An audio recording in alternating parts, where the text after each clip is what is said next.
People are saying that I bet Solunavax outperforms ETH just holding those three, doing nothing else, 33% each. So I'm not the only one that thinks that they're all going to outperform ETH in the long run. But which one of them is going to hit $250 first? The first candidate is Solana. Now, the one thing that Solana has got is that Solana has already been to $250. It's been to $260. And it went all the way down, and it's now broken the trend line and starting to climb again. It's had an aggressive climb in the last couple of days. Then you've got Luna. Luna's also had an aggressive climb. You could say that it's printed this cup and handle, which Sheldon will talk about in a couple of seconds. It's now going into absolute price discovery mode.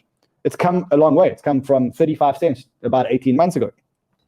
Is it going to hit $250 first? Or is it going to be Avalanche? Avalanche kind of feels like it's the underdog.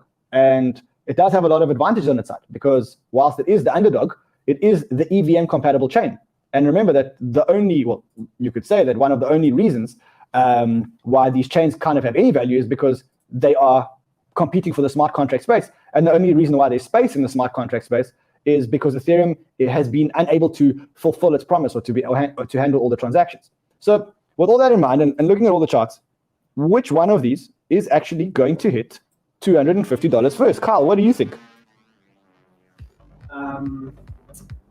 I'd probably just go Solana.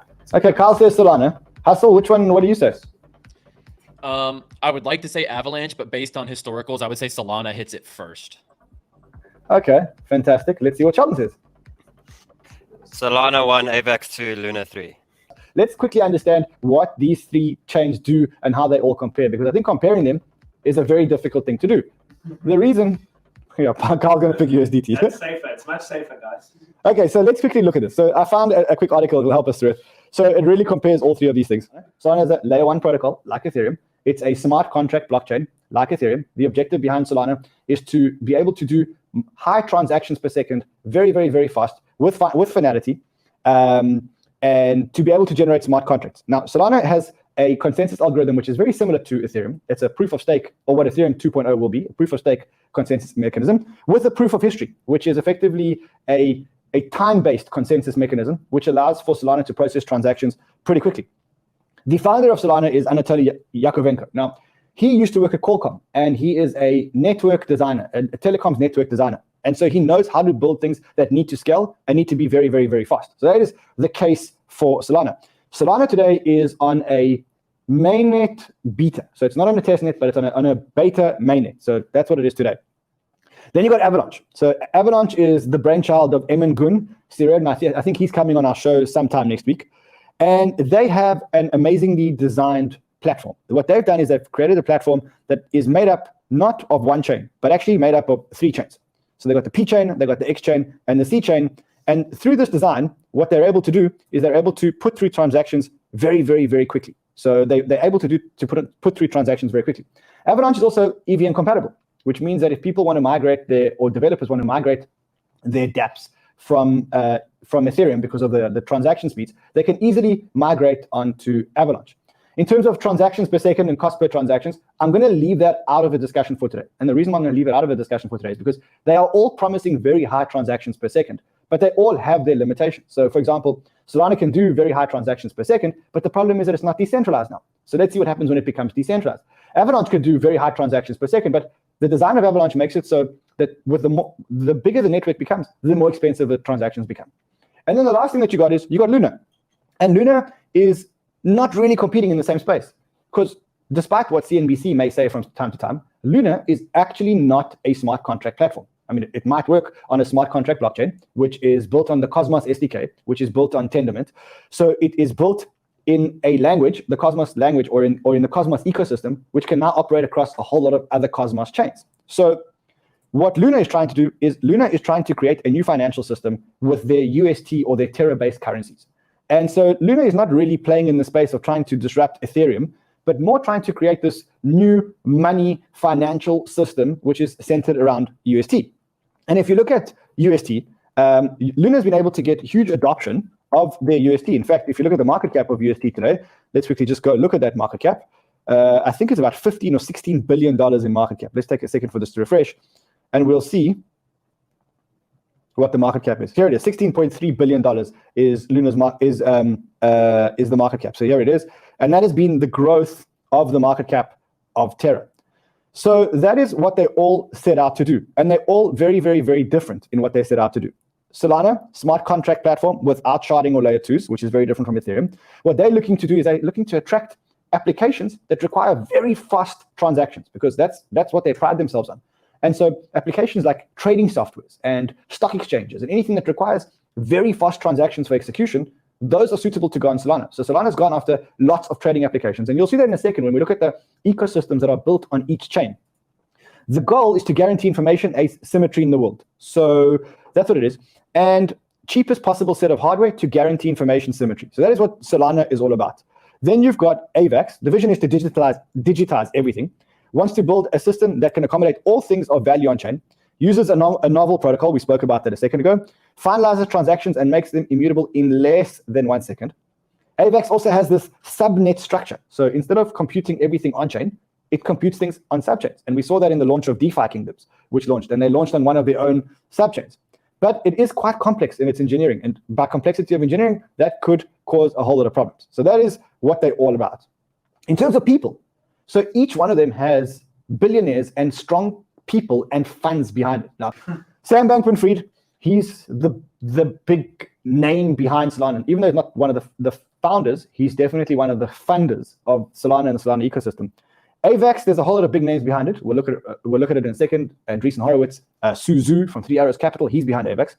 And Luna has Do Kwon as a figurehead. So you're kind of dealing with real big people. Solana, you're talking about people like Multicoin Capital. You're talking about Sam Bankman-Fried, Alameda Research, and a whole lot of big names. When you're talking about Luna, you've got people like Arrington XRP Capital, like Hashed, like Delphi Digital, like Galaxy. When you're talking about Avalanche, you're talking about people like Andreessen. So all of them have got huge funds behind them, right?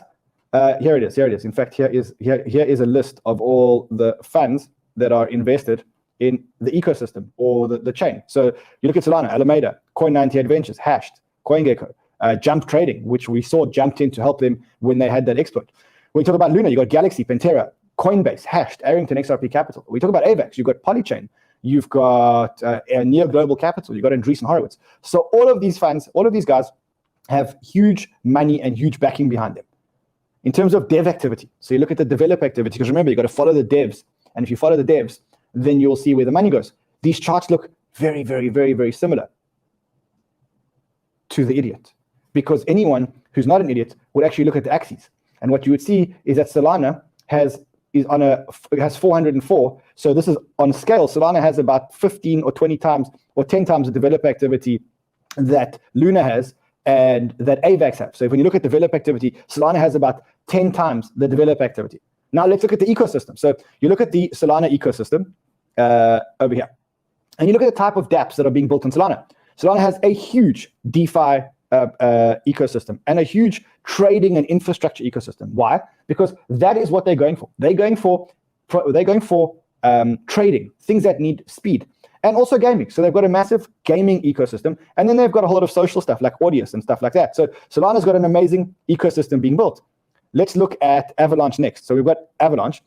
Avalanche has a very healthy mix of gaming and DeFi, which they've been quite aggressive about. So they've got the whole DeFi ecosystem over here, and they've got a whole big gaming ecosystem over here. Luna is slightly different. So Luna is all about replacing money with USD. And so what you can expect with Luna is things like DeFi, savings, payments, gambling, everything you can do with money. And that is what the Terra ecosystem looks like now.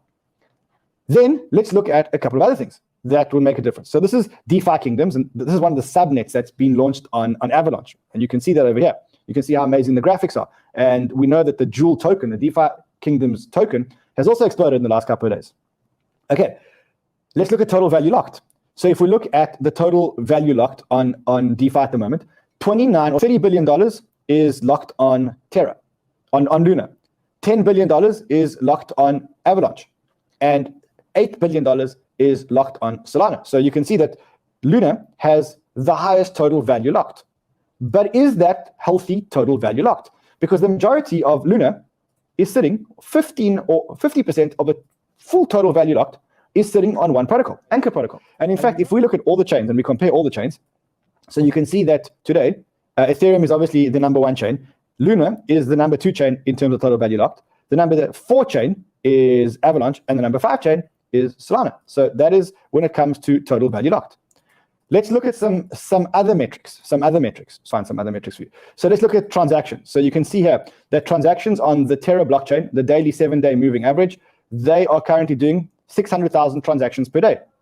I don't think they're limited in the number of transactions, but right now that's the number of transactions that they're doing per day. When you look at the Solana transactions per day, they're doing about 40 million transactions per day. I think we have the Avalanche number of transactions per day, which is currently sitting at about 1 million transactions a day. So 811,000 transactions a day. So in terms of number of transactions a day that are actually happening, Solana obviously takes the cake. Now, why do we never talk about BSC? Because I don't think BSC is a real competitor when it comes to these guys. The one big thing that everybody doesn't ask is, in fact, let's look at the charts, and then we'll talk about the big thing. Sheldino, if you were just looking at the charts, which one would you go for here? Well, it's quite easy for me. Solana's been at $250. It's only broken out of recent now, back to close to all-time high, and it's at $250. So for me, looking at fib levels on that, and taking this big wave down, my 1618, which is the normal push if things turn super bullish and we get an all-time high break Bitcoin, is at $370. We jump onto AVAX. AVAX has only just broken daily trend now. You're basically asking me which ones do 100% first. And for me, for me to see that is a coin that has broken trend only recently and has a lot of to the upward side. You're asking, the Bs are at Luna right now, but we know how quickly the Bs shift. Solana is a very big range coin and it gets very aggressive in the market. So for me, Solana definitely number one, as it's just close to all-time high. AVAX for me number two, because it shows me the 1618 retracement, or the extension level is sitting at $200. And then we sort of look at Luna, and Luna's at now, if I take the same retracement from the bottom to the down, your 1618 at 140, sort of see Luna getting a little bit of exhausted at that point, and it's 2618 sitting at 200. So, I do believe it's going to get reached from Luna. I just don't think it's going to get reached first. So Solana, AVAX, Luna, that's charting only. Alrighty, smart. Now, let me tell you the one thing that most people aren't looking at. Most people are looking at Solana, AVAX, and Luna on price. That is what it is. Now remember that every token also has tokenomics.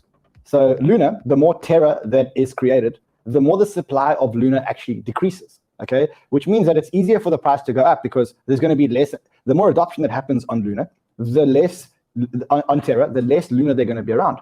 And so the easier it is for the price to go up. With Solana, with Avalanche, Avalanche has a token burning mechanism. And so as more and more transactions happen, more and more AVAX actually get burnt. And this is the problem. Investors generally only look at price. And they say which one is going to get to $250 first. But the question that you actually should be asking yourself is, go to CoinGecko or to CoinMarketCap and look at what a $250 million $250 valuation actually means for each one of the protocols. So with Solana, the total supply of tokens is 508 million tokens. If there are 508 million tokens and we get to $250, then we're pretty much looking at a valuation of $125 billion, which is about 1/3 of Ethereum's valuation if we get to $250. If you go and look at the same thing on Luna, and you look at the total supply of Luna, now bear in mind that we keep constantly burning Luna, there's 1 billion total supply of Luna. Getting to a price of $250 means that Luna has to have a market cap much closer to Ethereum's of $250 billion. And if we do the same calculation on Avalanche, which has 720 million tokens, if it gets to $250, it means that the fully diluted valuation is going to be $180 billion. And so if Luna gets to $250, it's going to have the highest valuation of all of them.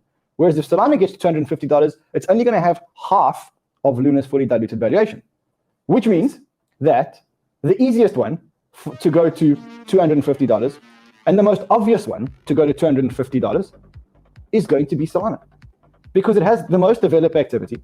And if in order for it to get to $250, it only needs to get to a fully diluted valuation of $125 billion. Whereas Luna almost has to double that.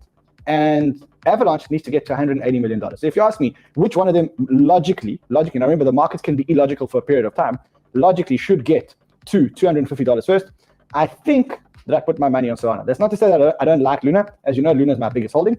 But in terms of how easy it is to get from where it is now to $125 billion in Solana's case $250 billion in Luna's case, or $180 billion in Avalanche's case, I think Solana's got the shortest way to go. And so that's why I would put my money on Solana reaching $250 before any of these guys, in the absence of anything big happening. The total number of tokens, the maximum supply of tokens, times the price. And that shows. The price itself doesn't matter. It's the market cap that matters. And for Luna to get to $250, it means it needs to have a $250 billion market cap, which would put it at, if we put Luna at $250 or $250 million, Ethereum today is at $400 million. So it's like, it would make it huge. It would make it the number 3 token, and the number 4 token at $250 million would be AVAX. If they're all at 250, number 3 would be Luna, number 4 would be AVAX, and number 5 would be Solana. What about the Luna market cap? The token being known? Well, you can, exactly. That's what I said. There is a disclaimer that if UST really does get adopted, then a lot of Luna are going to be burned. So you can't look at it linearly. But I think that's the part that you got to be looking at. What does it actually mean? If you enjoyed this comparison between Solana, Luna, and AVAX, well, let us know in the comments, like our content, and subscribe to our channel. We drop videos every single day for time-starved people just like you right here on our Microdose channel. See you again soon.